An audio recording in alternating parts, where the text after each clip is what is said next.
Thanks for stopping by Big Top Gaming. My name's Brian, and in this video we're going to be going over some tactics discussions surrounding Daenerys Targaryen, the Mother of Dragons, and she's going to be a commander for the Targaryens, of course. So the way that this information kind of came out was a little weird. I believe someone got a hold of some of these models before their release and had done somewhat of an unboxing on Facebook, and I'm not even sure if that video is still kind of kicking around, but I was really excited by seeing a lot of the stuff in here. First of all, because Targaryens have had a pretty slow development cycle, in not just with the game in general and its weird release cycle, but also with COVID impacting them. I'm sure that's had some effect on it as well. So seeing the rules for these is really exciting, and I kind of want to get my thoughts out there based on what we had seen and get people stoked for playing Targaryens when this version of Daenerys comes out. I think there's a lot of cool things here, and that we've introduced like a new archetype into the game. So without any more build-up or apologies for possibly skeezy content, I just want to get into this right away because I'm super excited to talk about it. Daenerys Targaryen, the Mother of Dragons, is extremely unique, and with that, I have to kind of talk about building a list with her in a different way from what I usually do. Typically, we'll start out with the tactics cards for the commanders and then kind of build off of there, since they really determine how the list gets built, or that's how you can best determine which synergies you need to lean into with the pieces that you include. But with Daenerys, we're going to start off with her Mother of Dragons rules card, and this simply states that your army must include Drogon, Rhaegal, and Viserion, and then you reduce the cost of each of these units by 2. So for the savvy Ice and Fire people out there, they'll know that those are the names of Daenerys' 3 dragons, and that means we finally got the dragons in Ice and Fire. I mean, we've seen them teased in Gen Con or the CMON Expo. I can't remember which one it was, but we had seen Viserion, at least the front of his card, and kind of got an idea of what was coming, and we also got to see one, if not more, of the sculpts that kind of got leaked by Big Child Creatives. So looking at the dragons, they come in at 9 points each, so when we take them with the Mother of Dragons, they're only going to cost us 7 points each. And each dragon does a similar thing. They're all speed 6. They all have this star or asterisk for their ranged attack and their melee attack. Rhaegal is Jade Fire, Viserion is Black Fire, and Drogon is another color of fire. I didn't get that in my screen cap, nor can I recall which exact color or name it was for the fire, but they all do the same thing, right? They are both their melee and short-ranged attack. So that's the first thing, is that they're ranged weapon, but it's at short range. They're all vicious, and you don't roll to hit with these at all. The defender just automatically suffers D3 plus 3 wounds, and then for the different dragons, they end up putting different condition tokens on enemies within short range. So for Rhaegal, he will weaken another unit that's within short range, and then Drogon will make them vulnerable, and Viserion will make them panicked. So that's a pretty interesting or sweet ability. I mean, it's quite powerful, whether they're in melee or shooting from range. They're just going to automatically hit and do a ton of damage. The interesting thing about these attacks is that they have the heart symbol by them, and for those who aren't extremely well versed in the rules, that means that these attack rules can't be stripped from them. So you can't Walder Frey a dragon and make it so that its attack does nothing like you could with maybe a giant. And that is extremely powerful. We're paying a decent amount of points. I mean, 7 points isn't a ton, but 21 points for these 3 units is quite a bit. But there's really nothing your opponent can do to kind of stop these attacks. There's no blocking the hits. There's no stripping the abilities off of them. The dragons are just extremely powerful with this amazing attack.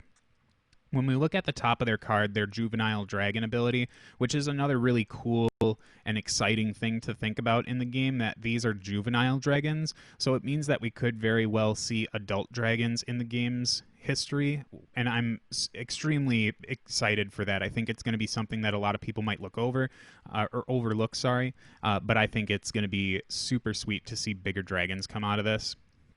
Anyways, the juvenile dragon ability gives these dragons 8 wounds. They never make morale tests because they don't have a morale stat. Uh, and the model ignores units and terrain when moving, so we kind of get that feel that they're flying. And they get the sweet cavalry move at the beginning of their activation. When they start, they just get to make a free maneuver. The dragons themselves have a 4+ defense save, so they're not extremely survivable, but they're not without the ability to kind of stave off some hits. It gives them about a 56% survivability rate against wounds, roughly. I think my dice stats are a little bit rough. It's like a coin. It's roughly a coin toss for a 4+ save. So they survive well. They do tons of damage, and they're very immune to disruption. So if you're playing against a lot of these Melisandre or Stannis Baratheon R'hllor Faithful panic lists, these dragons are going to be pretty helpful for you. So instead of going over the tactics cards for Daenerys Targaryen, we're going to go with her attachment and kind of explain her a little bit, and that'll give us a better insight into what her tactics cards bring. I have to take a minute to apologize for the quality of the photos here. This is just me screenshotting the video, so there's not going to be some of these images might not be super clear, but I hope that you can read them, and there's definitely going to be some maybe fingers clipping in or maybe parts of the card that I cut off just to block some of that out. So bear with me. I just really am excited to get this information out there. So Daenerys is an on-the-table commander, which we've talked about before, having its own benefits when it comes to scoring. So the first of her ability is Heir of House Targaryen. So this says this unit grants an additional +2 victory points when destroyed. So this is just to symbolize that Daenerys Targaryen, the Mother of Dragons, is an extremely important asset. She's basically the whole backbone of the Targaryen army as it exists right now. So if she dies or is destroyed, she's going to give an additional 2 victory points. So you want to make sure that she's getting into a unit that's going to keep her well protected, or at least something that you're, based on your build strategy, is going to service her well. The next rule she brings is Mother of Dragons. This activates when you claim a zone on the tactics board. You can replace its effect with search your tactics deck or discard pile for one of Daenerys's commander cards and add it to your hand. Then you would shuffle your tactics deck. The only thing that is weird about this ability is I think that if you pull a card from your discard pile, you probably wouldn't shuffle your tactics deck, but the way that I read the ability is that even if you do pull one from your discard pile, you get to shuffle your tactics deck anyway, and that probably doesn't have a whole lot of impact one way or the other, but I imagine there might be some kind of update that changes that, just because it feels weird. But anyways, this is an interesting ability. It's much like Harma's Vanguard Commander ability, but we don't have to claim a specific zone, so our opponent can't lock us out of this. And now we can finally get on to the commander cards that she brings, because that really circles around everything. It takes everything we've talked about and pulls it together to give us a good picture of what it is that Daenerys Targaryen, the Mother of Dragons, brings to that Targaryen army. First up, we've got Dragon's Flight. This triggers when an enemy ends a move within short range of Daenerys' unit. One friendly Drogon, Rhaegal, or Viserion unit may pivot and make a free march action. This is a pretty legit card, especially considering that Daenerys is a vulnerable unit, or one that's going to be taking a lot of heat while we play the game.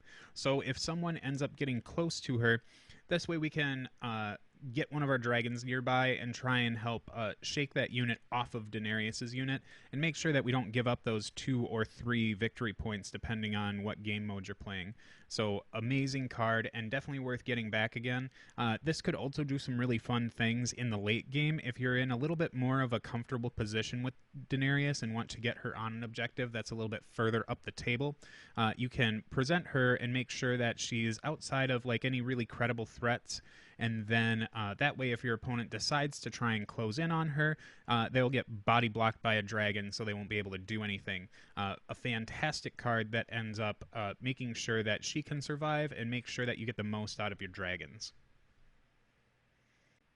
It's also extremely worth noting here that the dragons don't have to be within any specific distance of Daenerys. So you could also find yourself in a position where maybe one dragon's kind of collapsed aside and doesn't really have much of anything else to do over there, and you don't want this 7-point beat stick kind of just sitting on objectives.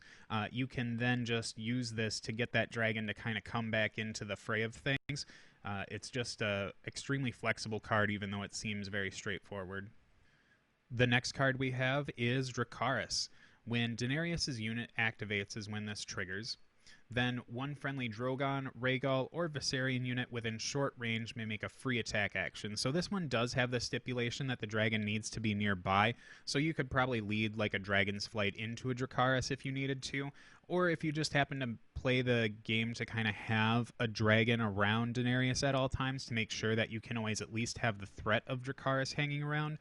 This is just a phenomenal way to make sure that you can get the most out of your dragons. We're not going to be having a ton of activations based on the amount of points the dragons suck up in this army, so being able to get extra attacks just for the cost of a card is really huge.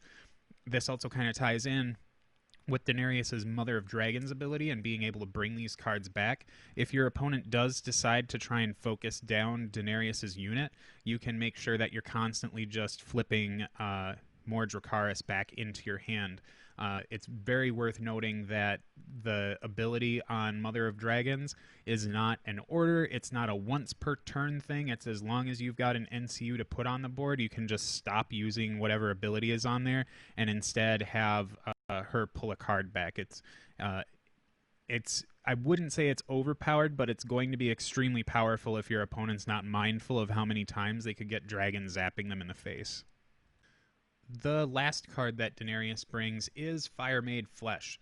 This triggers when a friendly Drogon, Rhaegal, or Viserion unit is attacked after the defense dice are rolled. That unit only suffers 1 wound for every 2 unblocked hits from this attack. So the really nice thing about this, outside of just being able to make our dragons more survivable, is that we get to see what the results are after we've rolled the dice for this. So we don't have to worry about using Fire Made Flesh if our dragon's going to be kind of shunting off a lot of these with their own 4+ armor save. And we don't have to worry about wasting this card if we end up finding out that they pass very little of their saves and then don't actually get to take full benefit of blocking 2 hits for every 1 they hit. So Fire Made Flesh is going to get our dragons through the game longer, and if they do end up coming under a lot of heat from our opponent, we can just keep recycling this with Mother of Dragons on Daenerys' unit.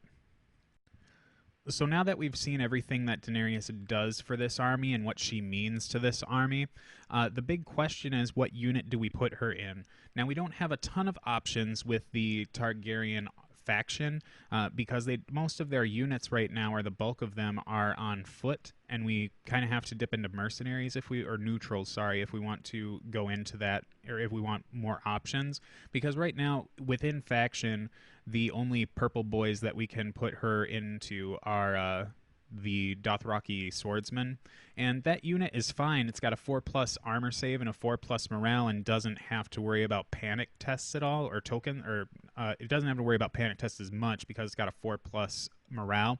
So if you want her in something tanky-ish, that's not a bad choice. They are kind of expensive, so it kind of limits the rest of the things that we can take in this list. So instead, I've opted to put her into a unit of Housebolt and Blackguards. Now, I know for folks who are probably a little bit more on the fluffy side of the Targaryen army, they're not really going to enjoy this option. Worst case scenario, what you could do, what I'm probably going to do with something like this, is I'm going to just take some Stormcrow mercenaries and convert them up to have like thicker shields and some cool breastplate armor, and just call them Stormcrow Thick Boys, and that's what is going to happen there.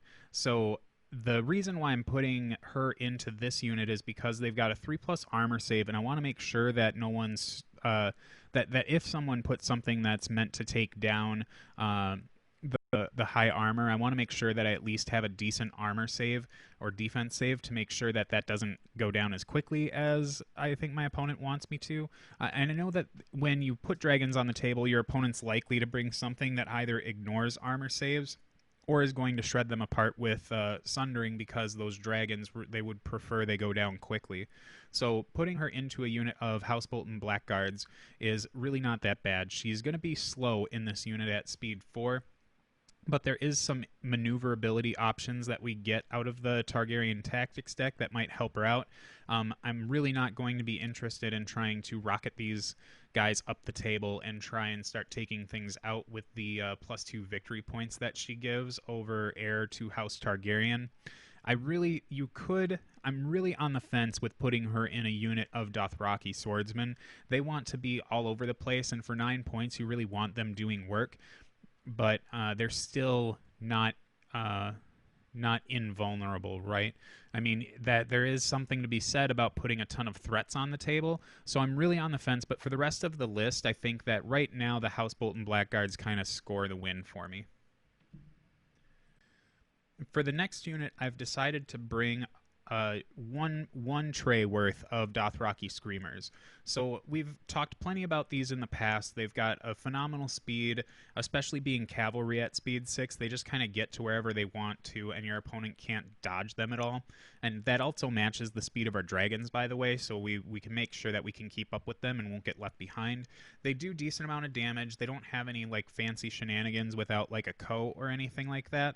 So we're not getting one into this unit. The main reason for the Dothraki Screamers being in here is to be like my oh no button when something goes wrong with a dragon. Like if they go into a unit that they're supposed to have killed, or if that unit then that they worked with goes into them, I want to make sure that I can clear the dragon off if I need to, and that's kind of what that's the purpose of what the Dothraki Screamers are going to be going for. This is where you could kind of tinker with the list a little bit and pull these guys out and put the Dothraki sword, or not Dothraki swordsman, the Unsullied Swordsman in, because they would kind of serve the same purpose, whereas right now the Blackguard are there to just solely defend Daenerys and make sure that she doesn't get destroyed easily. But if you were going to use her in a unit of swordsmen, they could run around and fill the role of these Screamers, and then you'd have a few more points to play around with just to get some other pieces in here. But let's move on to the NCUs and see what I've got there. First up, I've decided to drop Illyrio Mopatis in this list. He's a 3-point NCU, which is a really big reason why he's in here. It kind of makes the points shake out a little bit better. But Illyrio's boon is really impressive on dragons. If your opponent isn't dropping something like Varys, where he can just kind of wait out your once per game deal, you can at least get some extra business out of the dragons. I think that he does some.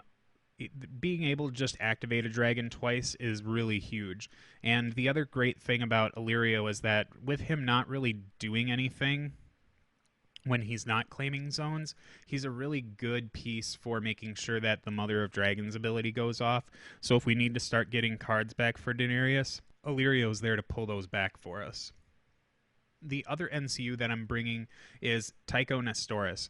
Now, I'm not 100% sure how I feel about this inclusion just yet, but being able to spread 5 wounds back around your entire army, which for our purposes is more so going to be filling Daenerys' unit in when things get rough, or it's going to be topping off dragons when they've taken a little bit of chip damage, which is what I'm really hoping will happen with them. But I do think that the dragons present such an interesting archetype in A Song of Ice and Fire that people will 100% be kind of honing in on this list build and trying to stop it. So there might be people trying to do it with like massive sundering attacks. Like we might start seeing the critical blow precision stuff coming back around again. But I think that right now Tycho feels all right. If you end up revisiting the idea that I had of putting Daenerys into a unit of Unsullied, then we could look at maybe tinkering with the rest of the NCUs. We could have just the 3 dragons and the unit of Dothraki. It's only 4 combat units, which is risky, but those combat units get a ton of stuff done. And then we get to throw in 3 NCUs. I think it's going to be about 2. You could do 3 4-point NCUs if you wanted to, but I do think Illyrio's got some real game here, especially since I feel like Varys is kind of on the downward trend for people wanting to play him right now. So there's definitely plenty of ways you could build this list, even though it seems like you're kind of pigeonholed into a very specific build archetype.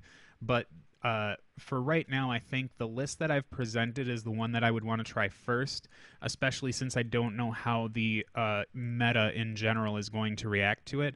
And then as things maybe shake out a little differently, I might start experimenting with the 4 combat unit build just to see how ridiculously powerful the dragons are. But here's where I'm sitting right now, and I think it's pretty functional. So I know we've been going at this for about 20 minutes right now, which is about the long side on some of my tactics discussion videos, but I do want to hone in on some of the Targaryen specific tactics cards that are going to be really helpful for this army, and just give you something to think about when it comes to playing them, because I think a lot of people might not have had a ton of table time with the Targaryens just because of their overall I don't know, the apprehension towards playing an army that's kind of in such a weird development state. But Overrun's the first one I want to touch on, and the big reason that I want to is because this being able to flatline or just destroy a unit with a dragon and then be able to pivot and charge again, you can do so many weird things with this. You can run over units completely because the dragons ignore intervening units. They ignore terrain, so there's just nothing that can stop this unit from just getting wherever it wants to. When you're doing something like triggering this with like Dothraki veterans or something like that, there's still some shenanigans where like your opponent could probably block some things out and maybe pick the charge for you instead of you getting what you want.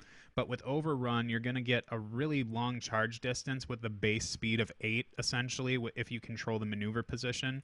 And then the D6 on top of that, it's just such a massive controlling move, and your opponent really can't do much to stop where you want to go. You can go after some low-hanging units after an Overrun. This is definitely the type of card that you want to make sure you're paying attention to when it comes to dragons. Hit and Run is another good one.